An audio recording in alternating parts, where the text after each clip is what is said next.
এই এক টুকরো পেঁয়াজ ব্যবহার করে আপনি আপনার লেবু গাছে পেতে পারেন প্রচুর পরিমাণে ফুল ও ফল। এই এক টুকরো পেঁয়াজ ব্যবহার করে আমরা লেবু গাছের জন্য এমন একটি উপাদান তৈরি করতে পারি যেটি আমাদের গাছের গ্রোথ ভালো করতে ও গাছে প্রচুর পরিমাণে ফুল ফল আনতে খুবই সাহায্য করবে।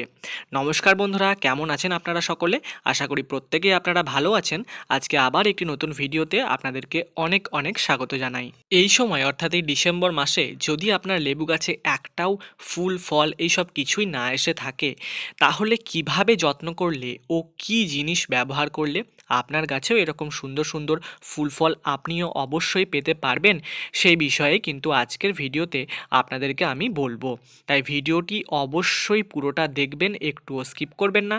আর আপনি যদি এই চ্যানেলের মধ্যে নতুন হয়ে থাকেন, চ্যানেলটাকে অবশ্যই সাবস্ক্রাইব করে নেবেন। তাহলে চলুন আজকের ভিডিওটি আমরা শুরু করে নিই।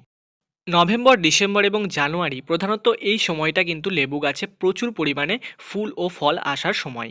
কিন্তু তা সত্ত্বেও যদি আপনি এখনও অবধি আপনার লেবু গাছে কিছুতেই ফুল ফল পাচ্ছেন না, তাহলে আপনাদেরকে অবশ্যই নিজেদের গাছে আরও বেশি যত্ন করতে হবে ও কিন্তু সঠিক ফার্টিলাইজার গাছের মধ্যে দিতে হবে। তবে হ্যাঁ, আপনি যদি একটা কথা ভেবে থাকেন যে গাছে শুধুমাত্র সার দিয়েই আমি প্রচুর পরিমাণে ফুল ফল নিতে পারবো, তাহলে সেটা সম্পূর্ণ আপনার ভুল ধারণা। সঠিক যত্ন না করে শুধুমাত্র সার ব্যবহার করে কখনোই আপনি গাছ থেকে ভালো ফুল ফলের আশা করতে পারেন না।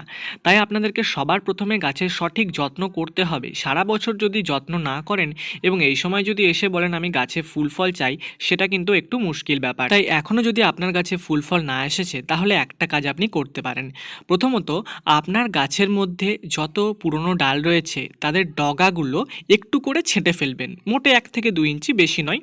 এই 1 থেকে 2 ইঞ্চি ছেঁটে ফেললেই কিন্তু দেখবেন তার সাইড থেকে নতুন নতুন ডালপালা, শাখা প্রশাখা বের হবে, কচি কচি পাতা বের হবে।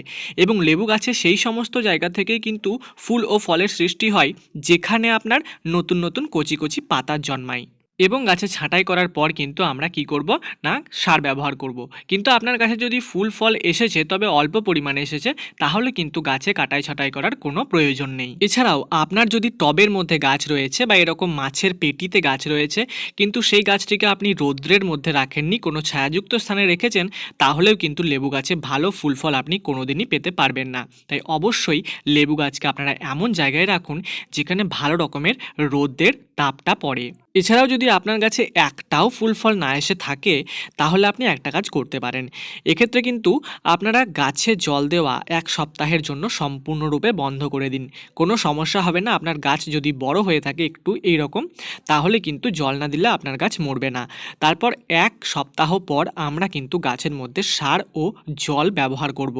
এবং এই সময় যদি আপনার গাছে ফুল ফল চলে এসেছে, তাহলে কিন্তু আপনারা গাছের মধ্যে মোটামুটি প্রতিদিন একটা নির্দিষ্ট পরিমাণ জল ব্যবহার করবেন। খুব বেশি জল কিন্তু গাছে দেবেন না।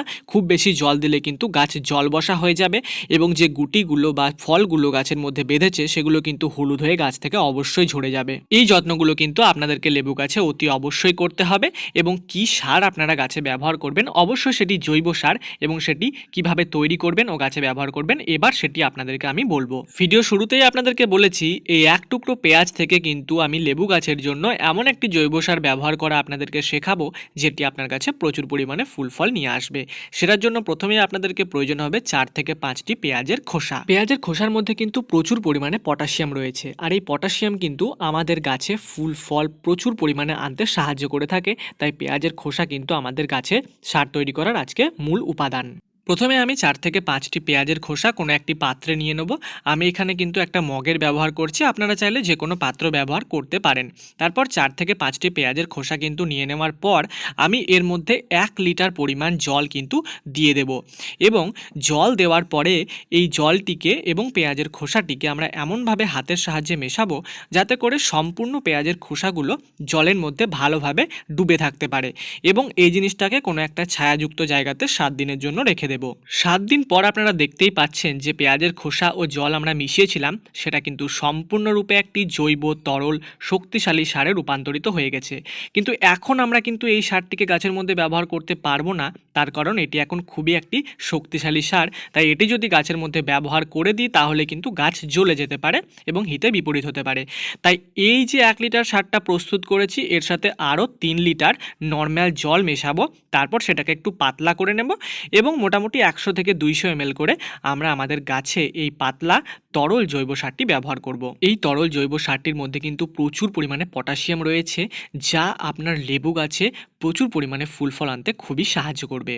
এটি আপনারা মোটামুটি 10 থেকে 15 দিন অন্তর অন্তর নিজেদের লেবু গাছে অবশ্যই ব্যবহার করে দেখতে পারেন, খুবই ভালো কাজ করবে। আমি তো এই জৈব সারটি আমার লেবু গাছে ব্যবহার করি এবং আপনারা দেখতেই পাচ্ছেন ভালো রকম ফুল ফল কিন্তু গাছের মধ্যে এসেছে।